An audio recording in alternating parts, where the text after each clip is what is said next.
श्री कृष्ण कहते हैं, आलोचना से कोई भी मनुष्य बच नहीं सकता। जो मनुष्य जितना बड़ा होता है, उसकी आलोचनाएं भी उतनी ही बड़ी होती है। इसलिए आलोचना से घबराकर धैर्य नहीं खोना चाहिए। अपने द्वारा व्यक्त प्रतिक्रिया पर ही हमारा सम्मान, भावनात्मक दृढ़ता और प्रसन्नता निर्भर करती है। आलोचना दो प्रकार की होती है, रचनात्मक व विध्वंसात्मक। प्रत्येक मनुष्य को जीवन में किसी न किसी समय आलोचनाओं का शिकार होना ही पड़ता है। आलोचना सम्मान पर प्रत्यक्ष हमला करती है, इसलिए क्रोध आना भी स्वाभाविक है। आलोचना को कभी शत्रु नहीं मानना चाहिए। वह बदनाम करने के लिए लांछन लगा रहा है, ऐसा सदैव नहीं रहता। भ्रांतियां भी कारण हो सकती है। घटना का उद्देश्य सही रूप से न समझ पाने पर लोग मोटा अनुमान यही लगा लेते हैं कि शत्रुतावश ऐसा कहा जा रहा है, जबकि उसकी भूल इतनी सी होती है कि वास्तव स्थिति को समझो बिना किसी प्रसंग का मनमाफिक भाव लगा लेता है और जांच पड़ताल या प्रतीक्षा किए बिना जो मन में आया वह कहने लगता है। निंदा करने वालों का इसमें घाटा ही होता है। यदि उसकी बात सत्य है तो भी लोग चौकन्ने हो जाते हैं कि कहीं हमारा कोई भेद इसके हाथ तो नहीं लग गया, जिससे वह सर्वस्व बकता फिरे। झूठी निंदा बड़ी बुरी मानी जाती है, फिर भी विद्वेष उसका कारण माना जाता है। निंदा सुनकर क्रोध आना और बुरा लगना स्वाभाविक है, क्योंकि इससे स्वयं के स्वाभिमान को चोट लगती है। पर समझदार लोगों के लिए उचित है कि ऐसे अवसरों पर संयम से काम ले। आवेश में आकर विग्रह न खड़ा करे। यह देखे कि ऐसा अनुमान लगाने का अवसर उसे किस घटना या कारणवश मिला।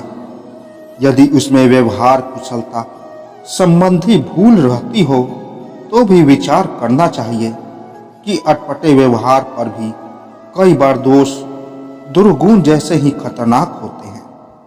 यदि बात सर्वथा मन गढ़ सुनी सुनाई है तो अवसर पाकर यह उन्हीं से पूछना चाहिए कि उसने इस प्रकार गलतफहमी क्यों उत्पन्न की।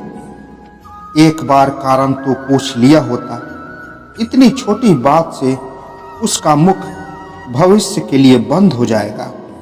और यदि कहीं बात सत्य है तो आत्म सुधार की बात सोचनी चाहिए। आलोचना की कही गई बातों को सत्यता की कसौटी पर कसे। जिसके पास उम्मीद है वह लाख बार हार कर भी नहीं हार सकता। जो मन की पीड़ा को स्पष्ट रूप से नहीं कह सकता, उसी को क्रोध अधिक आता है। जलो सिर्फ वहां जहां आपकी जरूरत हो। उजालों में चिरागों के कोई मायने नहीं होते। यदि आप गुस्से के एक क्षण में धैर्य रखते हैं तो आप दुख के 100 दिन से बच जाएंगे। नेक इंसान बनने के लिए वैसी ही कोशिश करें जैसे खूबसूरत दिखने के लिए करते हो।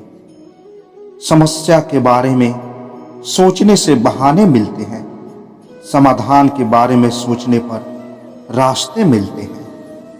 महान बनने की चाहत तो हर एक में है, पर पहले इंसान बनकर अक्सर लोग भूल जाते हैं। दो बातें इंसान को अपने से दूर कर देती है, एक उसका अहम और दूसरा उसका वहम। एक मुंह और दो कान का अर्थ है कि हम अगर एक बात बोले तो कम से कम दो बात जरूर सुने। दिल बड़ा रखो, दिमाग ठंडा रखो, वाणी मीठी रखो। फिर कोई आपसे नाराज हो तो कहना, तुम दुनिया में सबसे जीत सकते हो, सिवाय उस इंसान के जो तुम्हारी खुशी के लिए जानबूझकर हार जाता है। 1 मिनट में जिंदगी नहीं बदलती, पर 1 मिनट सोचकर लिया हुआ फैसला पूरी जिंदगी बदल देती है। अच्छे इंसान सिर्फ और सिर्फ अपने कर्म से पहचाने जाते हैं, क्योंकि अच्छी बातें तो बुरे लोग भी कर लेते हैं। जिस समय हम किसी का अपमान कर रहे होते हैं, दरअसल उस समय हम अपना सम्मान खो देते हैं। यदि कोई व्यक्ति आपको गुस्सा दिलाने में सफल होता है, तो ऐसा मान ले कि आप उसके हाथ की कठपुतली हैं।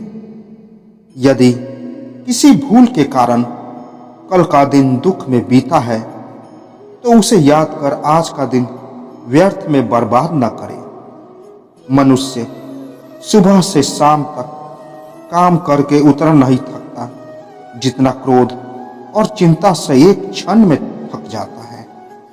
कभी पीठ पीछे आपकी बातें चले तो घबराना नहीं, क्योंकि बात तो उन्हीं की होती है जिनमें वाकई कोई बात होती है। तो दोस्तों, आशा करता हूँ ये वीडियो आपको पसंद आई होगी। अगर पसंद आई तो मेरे चैनल को लाइक और सब्सक्राइब जरूर करें। तो मिलते हैं ऐसे ही एक और वीडियो के साथ। तब तक के लिए जय श्री कृष्णा।